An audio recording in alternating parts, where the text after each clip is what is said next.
Halo semua, selamat datang di YouTube channel Sewanggi yang akan menyajikan kisah-kisah kriminal di seluruh dunia. Apa kabar kalian semua?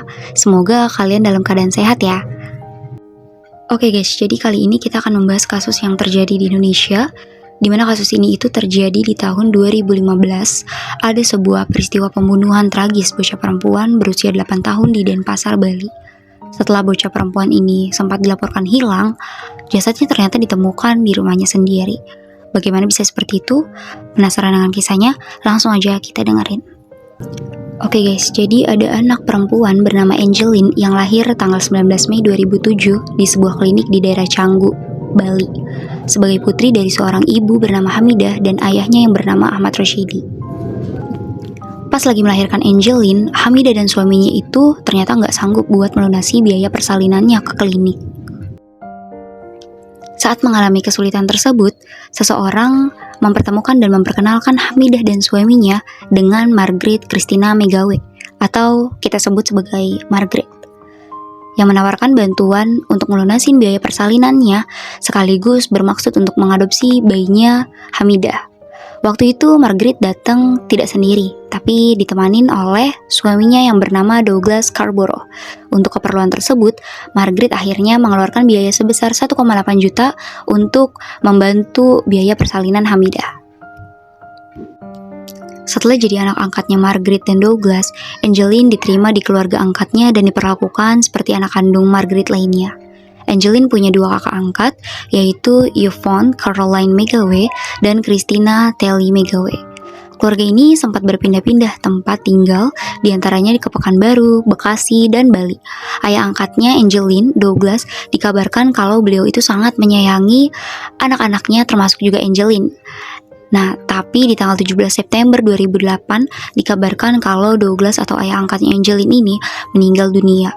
Dan karena hal tersebut, Margaret jadi terpukul dengan kematian suaminya tersebut.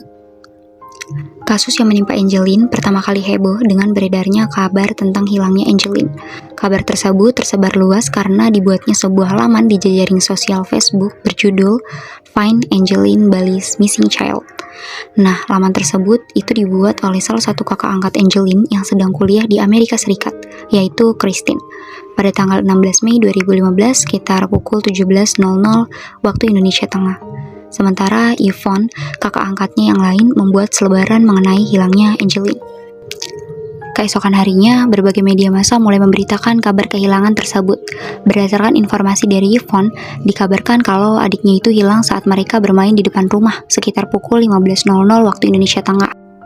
Setelah enggak juga ditemuin sampai pukul 18.00, Yvonne akhirnya melaporkan ke polisi. Tim pencari anak hilang dari kepolisian mulai mencari Angeline dari Denpasar sampai ke Banyuwangi atau tempat lahir orang tua kandungnya.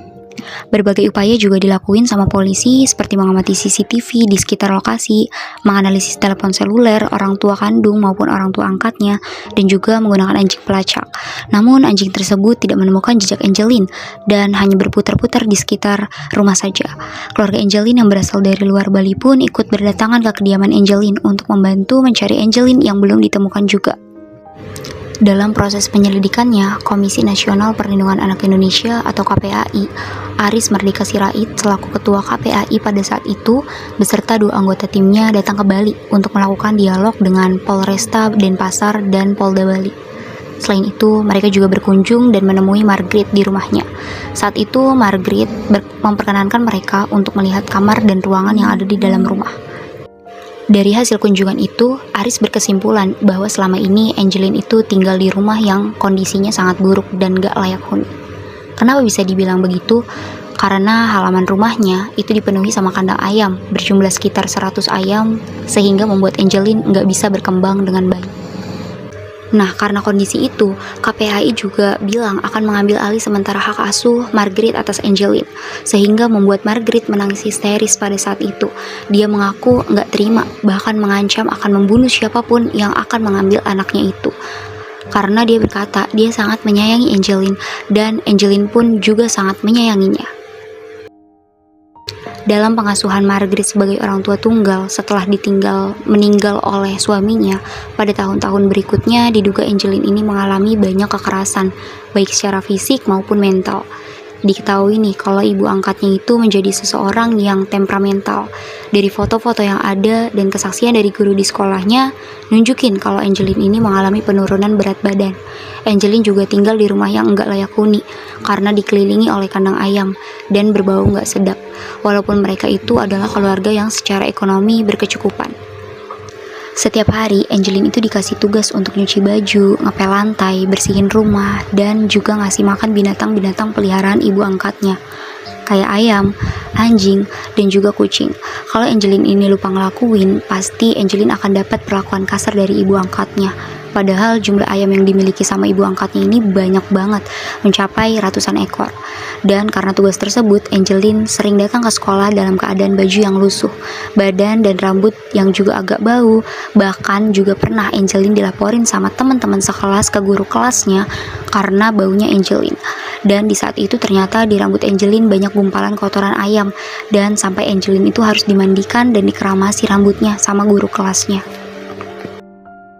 Waktu terus berlalu hingga akhirnya pencarian Angeline terhenti setelah kurang lebih 3 minggu ia terus dicari. Angeline ditemukan dalam kondisi yang sangat mengenaskan. Angeline ditemukan dalam keadaan tewas terkubur di halaman belakang rumahnya pada hari Rabu 10 Juni 2015. Jasadnya dalam kondisi membusuk di bawah pohon pisang, ditutup sampah, terkubur bersama bonekanya. Otopsi segera dilakukan di instalasi forensik di RSUP Sanglah, pimpinan Dr. Ida Bagus Putu Alit. Dari hasil otopsi tersebut, Angeline diketahui meninggal sejak 3 minggu sebelumnya. Di tubuh Angeline ditemukan luka-luka kekerasan berupa memar di wajahnya, leher, serta anggota gerak atas dan bawah. Di punggung kanan, jenazah ditemukan luka sundutan rokok. Selain itu, ditemukan juga luka lilitan dari tali plastik sebanyak 4 lilitan. Sebab kematiannya dipastikan karena kekerasan benda tumpul pada wajah dan kepala yang mengakibatkan pendarahan pada otak Angeline.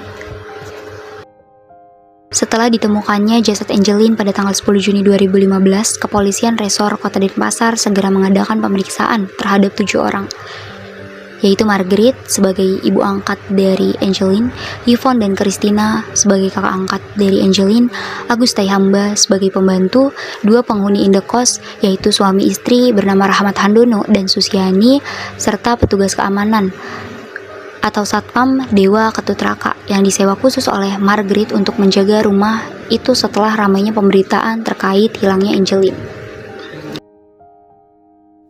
Dari hasil pemeriksaan awal tersebut, polisi menetapkan Agus Taihamba atau pembantu yang disewa oleh Margaret sebagai tersangka pembunuh dari Angeline, yang mengakui telah membunuh dan memperkosa Angeline pada tanggal 16 Mei 2015 sekitar pukul 13.00 waktu Indonesia Tengah atau tepat pada hari hilangnya Angeline, dan kemudian menguburkan jasadnya di belakang rumah majikannya itu pada pukul 20.00 waktu Indonesia Tengah.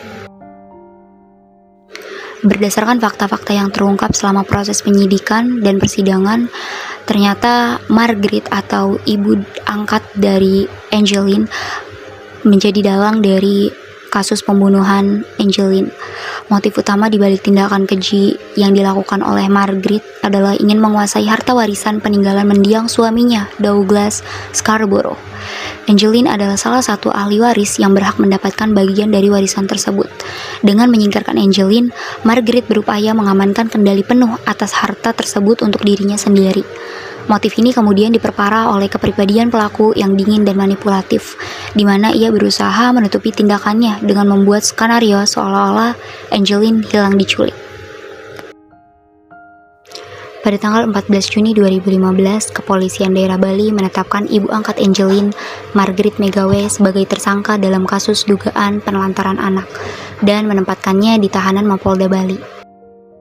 Pada tanggal 7 September 2015, berkas perkara tentang pembunuhan Angeline dinyatakan sudah lengkap dan diserahkan ke Kejaksaan Negeri Denpasar untuk segera dilimpahkan ke pengadilan. Dalam berkas tersebut tertera sejumlah pasal yang diajukan kepada Margaret, yaitu pasal pembunuhan berencana, pembunuhan, penganiayaan mengakibatkan korban meninggal, dan penelantaran anak. Pada Februari 2016, Majelis Hakim Pengadilan Negeri Denpasar menjatuhkan vonis penjara seumur hidup kepada Margaret. Sementara itu, Agustai Hamba divonis 10 tahun penjara. Upaya banding dan kasasi yang dilakukan para terdakwa tidak akan mengubah putusan dari hakim tersebut. Adapun pelajaran yang bisa diambil dari kasus ini adalah agar bisa menjadi alarm keras bagi masyarakat dan pemerintah untuk lebih waspada terhadap kekerasan anak yang terjadi di dalam rumah tangga. Pentingnya ketegasan pemerintah dalam memantau proses adopsi anak agar hak-hak dan keselamatan anak yang diadopsi tetap terjaga. Dan kasus ini juga menyoroti bagaimana motif harta dapat memicu tindakan keji yang direncanakan secara sistematis oleh orang terdekat. So guys, itu tadi adalah kisah hilangnya Angeline di Bali, bermula dari dilaporkannya hilang hingga akhirnya ditemukan tewas terkubur di dalam halaman rumahnya sendiri. Sudah hampir 10 tahun kasus ini bergulir. Semoga Angeline bisa diterima di sisi Tuhan dan mendapatkan tempat terbaiknya di sana. Jika kalian menyukai video-video seperti ini, boleh di-like dan di-subscribe. Dan kalau ada saran-saran untuk video berikutnya, boleh di komen di bawah. Thank you and bye-bye.